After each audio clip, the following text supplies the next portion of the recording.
it's Adventure Time again, and today I'll be sculpting Finn the Human from the Adventure Time cartoon series. But just like I did a couple weeks ago with Jake the dog, I want to add a level of creepy realism to our old friend Finn. So let's get started. Now I don't really feel like planning ahead today, so I'm just going to start bending some aluminum crafting wire and eyeballing the proportions instead of measuring this thing out. Once I've got the armature built, I'll stand it up in a wooden base with a couple of pre-drilled holes where I want the feet to go. Next, I'll bulk up Finn's body with some foil so that I don't use up too much clay and so I can keep the sculpture nice and light. Then I'll wrap a little masking tape around the torso to hold the foil together, after which I'll pull out a fresh new block of Super Sculpting medium blend polymer clay. I'll slice up the clay into smaller, more manageable chunks, and then I'll use my magic pasta machine to flatten out the first of these chunks into a thin sheet of clay, which I will then wrap around Finn's torso. I'll continue by bulking out the body one small chunk of clay at a time until I get the basic torso shape I'm going for. Next, after wrapping the legs of our armature in thin 28 gauge wire, I'll wrap a couple thin strips of clay around the legs and smooth it out. Now pretty soon I'll need to cut a hole in Finn's face for his mouth, so before I do that I want to bulk out his face with a little more clay so that I'm not cutting into foil. Once that's done, I'll roll out a tiny clay worm and make a ring around the portion of Finn's hood where his face sticks out. Then I'll use one of my clay shaping tools to blend the outside edges of the ringworm into Finn's head. At this point, for a bit of extra detail, I'll give the hood a bit of a weathered look by cutting a few small rips and tears in the opening. Then I'll wrap another clay worm around Finn's neck in order to separate his hood from his shirt. I'll then blend the top edge of the worm into Finn's neck, completing the illusion that he's actually wearing a hood. Next, it's time to put a face on our hero, so I'll start by carving out his mouth. Once I have a shape I'm happy with, I'll use an X-Acto knife to scoop out Finn's mouthy innards.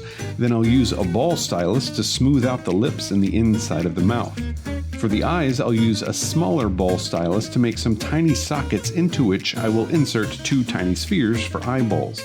Then I'll gently place Finn's tiny eyebrows before moving on to his bear hat ear things. So I'll use a ball stylus to blend the bear hat ear things into the rest of the hat.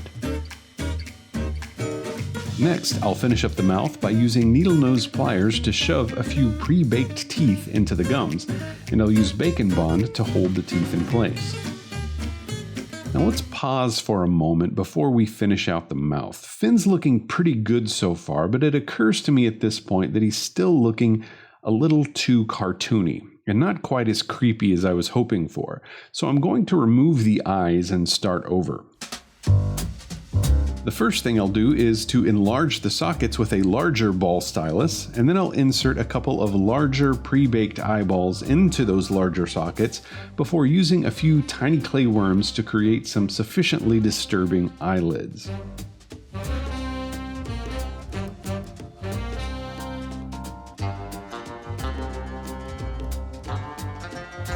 Next, I'll add some super detailed eyebrows while paying no attention whatsoever to what my camera's focusing on. And I'll use one of my clay shaping tools to carve a hair texture into the eyebrows. Then, even though Finn doesn't really have a nose in the cartoon, I'll give him one here because the more detail we add, the more disturbing he's going to look.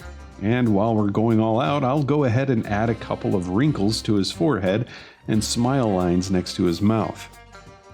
Then, in a moment of improvisational inspiration, I've decided to add a small tuft of hair poking out through the front of Finn's hat. Finally, I'll finish out the mouth by shaping a small tongue and then fixing it in place using Bacon Bond. Once the tongue is in place, I'll then poke it repeatedly with my pokey tool to add a bit of texture. Next, I've decided I want to make the hood button in the front.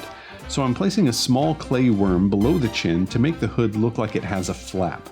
I'll blend that in place with a shaper tool and then bulk out the area a little bit with another small piece of clay. Then I'll forget to hit record while I smush a couple of tiny clay balls into buttons, which I will attach to the front of the flap. Then, to add a little more realism to Finn's hood, I'll strategically place a few clay snakes around the neck and then blend them in to look like folds in the cloth. So far things are looking pretty good, so now I'm going to finish up the head by adding some detailed texture to Finn's hood using a wire brush.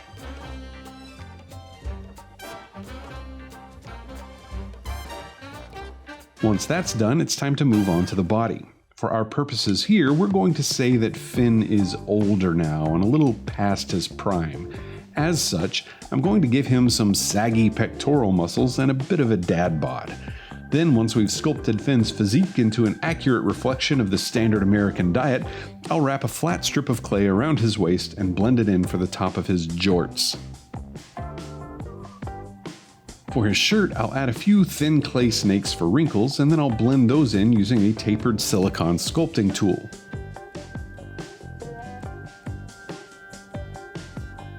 With that done, I'll add a couple more flattened strips of clay to mark out the bottom of Finn's jorts, and then I'll lightly carve some detail into the waist. Another small strip of clay will serve as a zipper cover, which I will once again blend into place before smushing a small clay ball into a button. Then I'll carve some more detail into the legs of the jean shorts before finally giving Finn some bony kneecaps.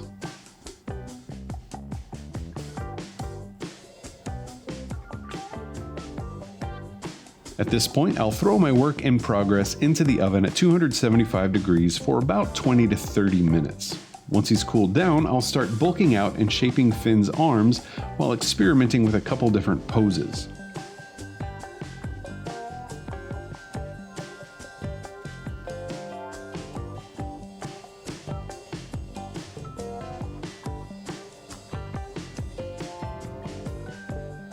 Next, I'll add strips around his upper arms to resemble shirt sleeves, which I will then blend into place.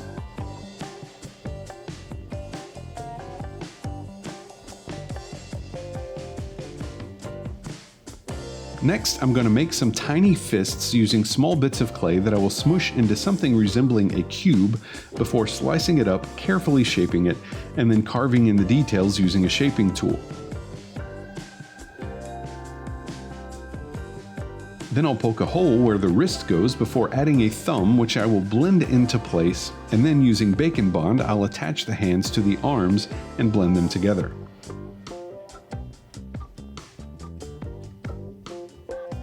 Next, we'll move on to Finn's legendary green backpack. I'll take a miniature backpack-sized lump of clay, and instead of molding it into the circular shape that we see in the cartoon, I'm going to go for a more traditional, realistic backpack shape. I'll use a strip of clay here to add a bit more detail, then I'll blend the top of the strip into the body of the backpack. Next, I'll carve some detailed stitching around the edges, and then finally I'll smush a ball into a giant button and attach it as well. Then, using copious amounts of Bacon Bond, I'll attach the pack to the back of our hero, and then I'll make a couple of simple shoulder straps so it doesn't fall off.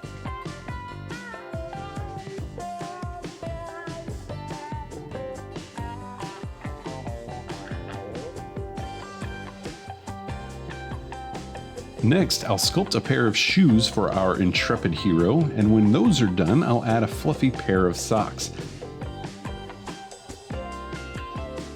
I'll make these socks even fluffier by using the same wire brush I used earlier to add a bit of texture.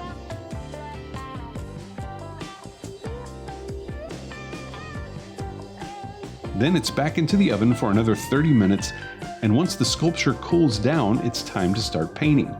I'll start with some acrylic gesso for primer, and I'll give Finn a good once-over to prepare him for painting.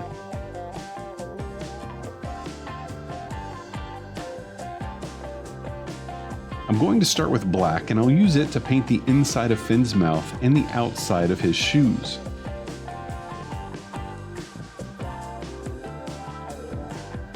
I'll also add a couple of small dots of black paint to the eyes using a tapered silicone shaping tool.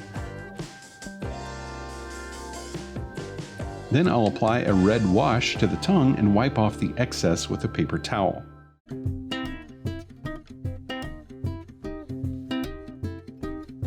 Next, we're on to the skin with a pasty white skin tone that I probably should have darkened a bit.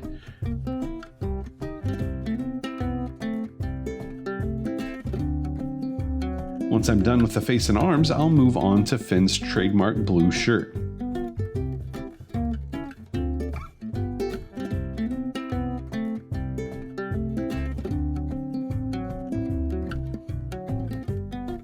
After the first layer of blue dries, I'll dry brush a bit of lighter blue to bring out the wrinkly bits and to give it some depth. Next, I'll apply a light beige wash to Finn's hat to give it a certain level of dinginess that's sorely lacking in the cartoon. Then I'll switch to bright yellow for his hair and eyebrows, and I'm just now realizing that if I had chosen a different color scheme for Finn, then he'd look an awful lot like a stretched out Oompa Loompa right about now. Anyways, on to the jorts. I'm using a darker shade of blue for Finn's denim shorts, and once this dries, I'll dry brush over the dark blue layer with a lighter shade of blue, once again to bring out the details and give it some depth.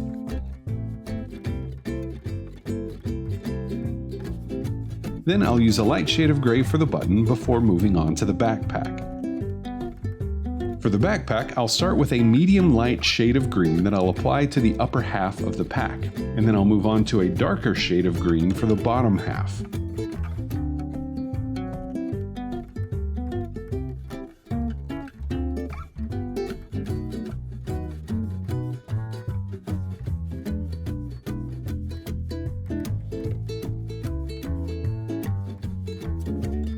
Here, I've gone back to Finn's hat because it wasn't quite dingy enough, so I've selected a darker shade of brown to use as a wash over the first layer of paint. I'll go back and forth here between applying a bit of paint and then wiping it away with a paper towel before it gets too dry. And by the time I'm done with this layer of paint, I'm much happier with the result.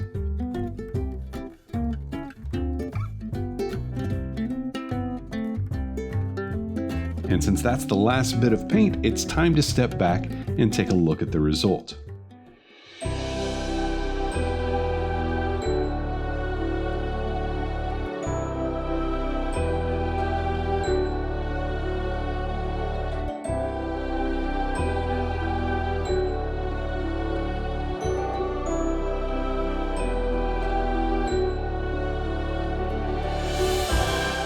In case you can't tell, I'm fairly new to this whole sculpting thing, and while I'm fairly happy with the overall result, I can definitely see some areas where I need to improve.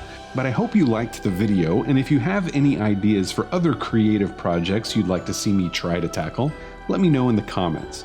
Also, if you're interested in helping to support the channel, or if you want to be one of the first ones to get a shout out in one of my videos, be sure to head over to my new Patreon page that I've linked to in the description below. Thanks again for watching, and I'll see you next time.